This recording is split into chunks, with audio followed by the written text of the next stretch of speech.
এগৰাকী ৰহস্যময়ী মহিলা কোন ডক্টৰ পৰিধি শৰ্মা একেইগৰাকী মহিলা কেতিয়াবা হয় ডক্টৰ পৰিস্মিতা ভৰদ্বাজ কেতিয়াবা ডক্টৰ ৰঞ্জিতা সামাতেৰা প্ৰকৃততে কোন এইগৰাকী মহিলা শুনিলে আচৰিত হ'ব মহিলাৰ নাম ব্যৱহাৰ কৰি বিভিন্ন কাকতত লেখা প্ৰকাশ কৰি আহিছিল ডক্টৰ পৰিধি শৰ্মাই সাহিত্যিক বুদ্ধিজীৱীৰেও সুসম্পৰ্ক ৰাখিছিল ডক্টৰ পৰিধি শৰ্মাই নিজৰ প্ৰকৃত পৰিচয় লুকুৱাই দিল্লী বিশ্ববিদ্যালয়ৰ পদাৰ্থ বিজ্ঞান বিভাগৰ সহকাৰী অধ্যাপক হিচাপে পৰিচয় দি আহিছিল বৌদ্ধিক মহলত পিছে পোহৰলৈ আহিল ডক্টৰ পৰিধি শৰ্মাৰ কাণ্ড পৰিধি শৰ্মা মহিলা নহয় এজন যুৱকহে শিৱসাগৰৰ ভৰলুৱা গাঁৱৰ বুধ শইকীয়াৰ পুত্ৰ ধ্ৰুৱজ্যোতি শইকীয়াই বহু লোকক অন্ধকাৰত ৰাখি ব্যৱহাৰ কৰিছিল তিনিটাকৈ ছদ্মনাম পৰিধি শৰ্মাৰ যিটো নাম লৈছিলোঁ সেইটো মই একমাত্ৰ অকল কেৱল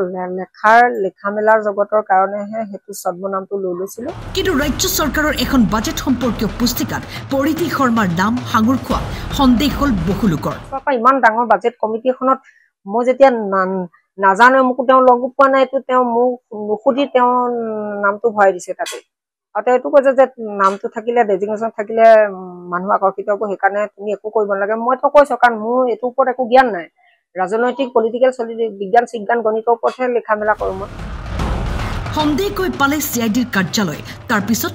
জল পটপটকৈ ওলাই পৰিল ডক্টৰ পৰিধি শৰ্মাৰ প্ৰকৃত পৰিচয় এতিয়া শুনক পৰিধিৰ নাম ব্যৱহাৰ কৰা যুৱকৰ কাণ্ড পৰিধি শৰ্মাৰ যিটো নাম লৈছিলোঁ সেইটো মই একমাত্ৰ অকল কেৱল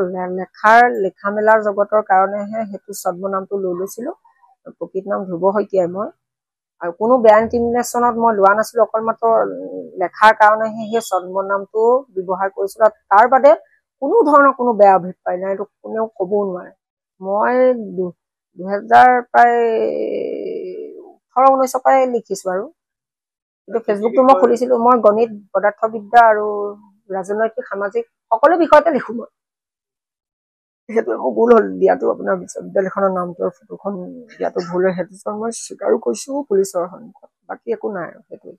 মই আকৌ কেৱল লেখা নাম যেতিয়া মোৰ নামত প্ৰথম লিখিছিলোঁ তেতিয়া মই বিভিন্ন ভাবুকি পাইছিলোঁ মানে মানে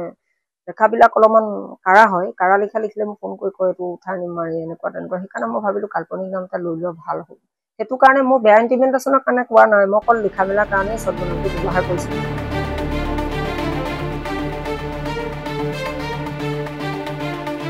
আমগুৰিৰ পৰা জিয়াৰুদ্দিন পোৰ্ট টাইম 8 ইমান ডাঙৰ বাজেট কমিটি এখনত মই যেতিয়া নাজানো মোকো তেওঁ লগ পোৱা নাই এইটো তেওঁ মোক নুসুধি তেওঁ নামটো ভৰাই দিছে তাতে আৰু তেওঁ এইটো কৈছে যে নামটো থাকিলে ডেজিগনেশ্যন থাকিলে মানুহ আকৰ্ষিত হ'ব সেইকাৰণে তুমি একো কৰিব নালাগে মইতো কৈছোঁ কাৰণ মোৰ এইটোৰ ওপৰত একো জ্ঞান নাই ৰাজনৈতিক পলিটিকেল বিজ্ঞান চিজ্ঞান গণিতৰ ওপৰতহে লিখা মেলা কৰোঁ মই